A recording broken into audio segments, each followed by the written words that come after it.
The ultimatum. The sky over New York wasn't supposed to look like that. At first, people thought it was an eclipse.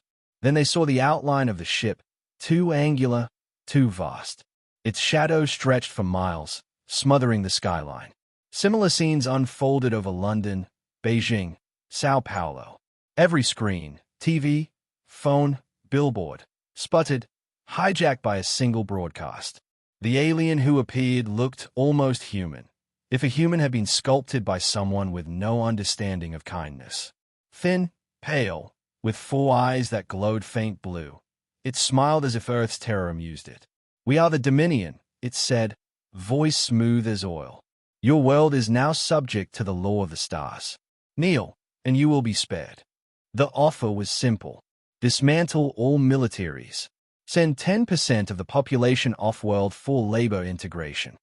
Deliver Earth's resources without question. Refuse, and cities would burn. In the UN chambers, the words hung in the air like poison. Leaders from every nation stared at each other, stunned into silence. For decades, humanity had speculated about first contact. No one imagined it would begin like this.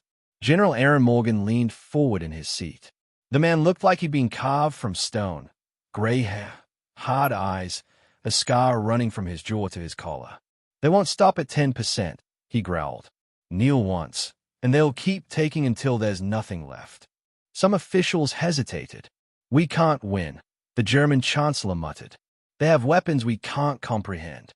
Dr. Lena Ortiz stood then, a survival biologist from Chile, her brown hair tied back, eyes fierce. She tapped her pen against the table. "Do you know why they call Earth a Deathworld?" she asked. "Because this planet kills everything that isn't ready for it. Poisonous plants, storms that rip cities apart, predators with teeth like knives. And she jabbed her finger at the room. We survived all of it. We don't kneel. We adapt." Across the planet, the response was already boiling. Social feeds filled with the same message, spray-painted on walls, shouted in streets. Earth kneels to no one. In a secure line, the U.S. president spoke for the coalition. The rejection was brief. "We do not kneel," she said. High above, aboard the flagship Ascended Spear, the Dominion commander received the answer. The smile didn't waver. "Primitive bravado," he said to his officers. "They'll break." He raised one clawed hand. "Commence bombardment." Moments later, fire fell from the sky. Cities screamed. Skyscrapers crumbled. But beneath the terror, something else took root. Something the Dominion didn't understand. Earth wasn't bowing. Earth was rising. When Deathworlders fight back, the Dominion expected screams. They expected surrender. What they got was rage. The first wave of orbital bombardments reduced blocks of Sao Paulo to ash, shattered parts of Shanghai, and scarred the edges of Chicago. Fires raged, communications stuttered, and for a moment the world teetered on the edge of despair. But humans are not creatures of despair for long. In the Amazon rainforest, Dominion patrol skimmers hovered low, hunting for resistant cells. The jungle swallowed them whole. Hunters who'd tracked jaguars their entire lives laid traps of vines and spikes. A patrol vanished in the mist. One moment their scanners were pinging, the next they were being dragged screaming into green shadow. In the Arctic, alien landing craft struggled to establish a base on the ice floes. The cold devoured their technology. Engines froze. Circuits snapped. Inuit militias struck with rifles older than the men holding them, then vanished back into the white. "The weather is killing more of us than the humans," one Dominion lieutenant reported in disbelief. In shattered cities, civilians refused to cower. Mechanics welded scavenged armor plates to buses, turning them into battering rams. Hackers hijacked Dominion supply drones, redirecting shipments meant for alien soldiers to resistant safe houses.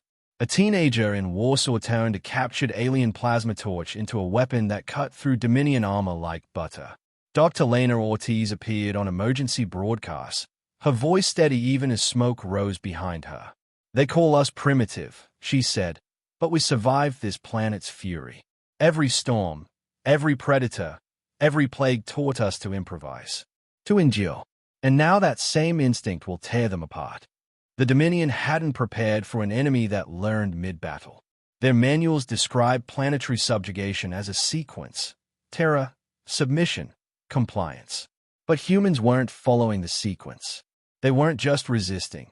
They were evolving tactics in real time. General Morgan walked through the ruins of a destroyed command post in Berlin, grim but unbroken. He watched as soldiers stripped Dominion rifles from fallen invaders, already sketching blueprints for modifications. "Every shot they fire at us teaches us something new," he muttered. "And we learn fast." The breaking point came when a Dominion troop carrier, damaged but intact, crash-landed in rural Texas. Within hours, human engineers were crawling over it, reverse engineering its engines and stripping its weapons. Footage leaked of a farmer holding an alien plasma pistol, grinning like a man who'd just been handed the keys to the future. By the week's end, Dominion reports read less like victory logs and more like panic. Losses mounted. Supply lines were shredded. "They don't retreat," one officer whispered to his superior. "They hunt us." Above Earth, the Dominion fleet paused, not in triumph, but in sudden, dawning unease. The Deathworld wasn't breaking. The Deathworld was fighting back. The rise of Earth. Smoke still curled from ruined cities, but for the first time, the Dominion's warships weren't firing. They were hesitating. On Earth, something extraordinary was happening.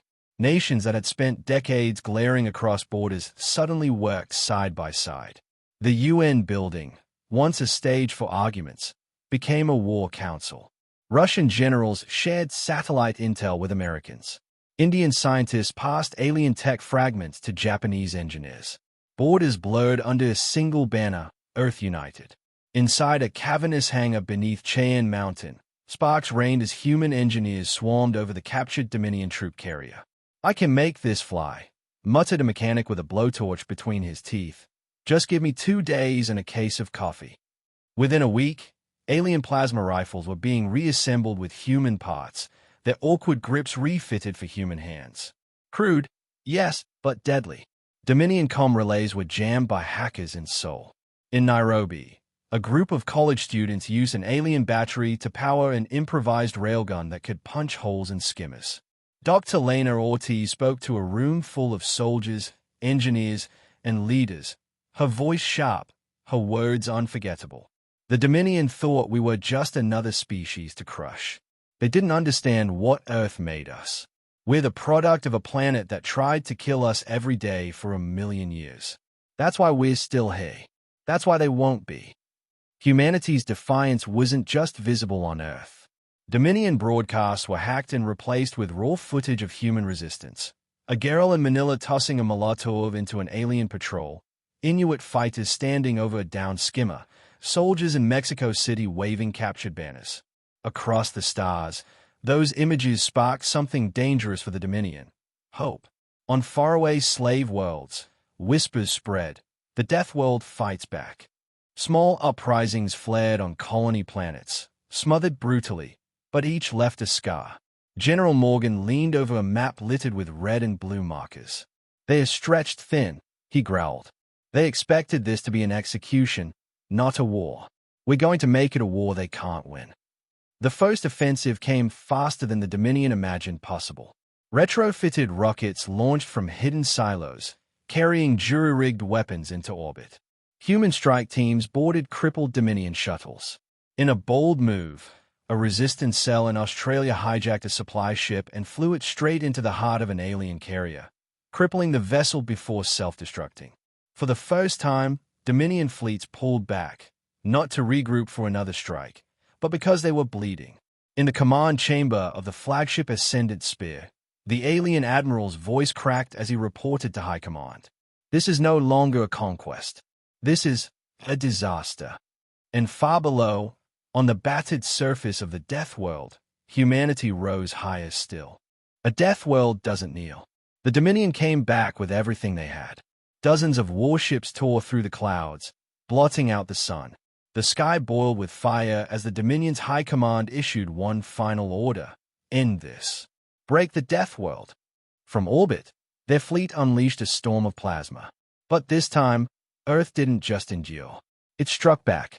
Hidden batteries on mountaintops roared to life, alien cannons that had been captured, hacked, and rebuilt by human hands. Bolts of stolen plasma lanced upward, slicing through Dominion destroyers. In the Pacific, submarines surfaced and launched swarms of kamikaze drones at troop carriers. In deserts and tundra alike, resistance fighters ambushed landing zones with improvised explosives and stolen alien rifles. For every blast that hit the ground, 10 more came screaming back at the sky. General Aaron Morgan stood in a command bunker, watching the battle maps flicker with red and blue. His voice was steel. Don't let them regroup. Hit them harder. Harder. The Dominion fleet began to fracture. Above Earth, the Ascendant Spear, the Dominion flagship, reeled as human strike teams boarded it. The corridors of the mighty warship echoed with gunfire and the hiss of plasma. A squad led by Morgan himself cut their way to the command deck.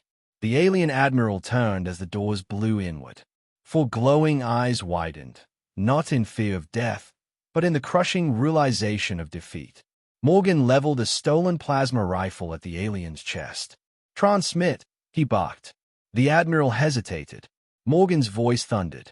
"Transmit. Tell them it's over." With trembling hands, the alien obeyed. Across every Dominion channel, every occupied world, the broadcast cut to the admiral's face. His voice, once full of arrogance, was hollow. The Dominion withdraws. Earth does not kneel. Cheers erupted from bunkers, ruins, and resistance cells around the world. But the fight wasn't just over for Earth. As word spread, rebellions ignited on enslaved planets across the galaxy. Dominion garrisons, demoralized and divided, crumbled. The empire that had ruled for centuries began to splinter. Back aboard the captured flagship, Morgan lowered his rifle. Around him, soldiers looked out the viewport at the wreckage of the Dominion fleet drifting in orbit. Dr. Lena Ortiz's voice came through the comms, ragged but resolute. "It's not just about Earth anymore," she said. "Every world they chained is looking to us now." Morgan stayed at the horizon, jaw set. "Then we free them." The Dominion thought they could make Earth kneel. They thought they could crush a Deathworld. But Earth had risen, and the galaxy would never forget it.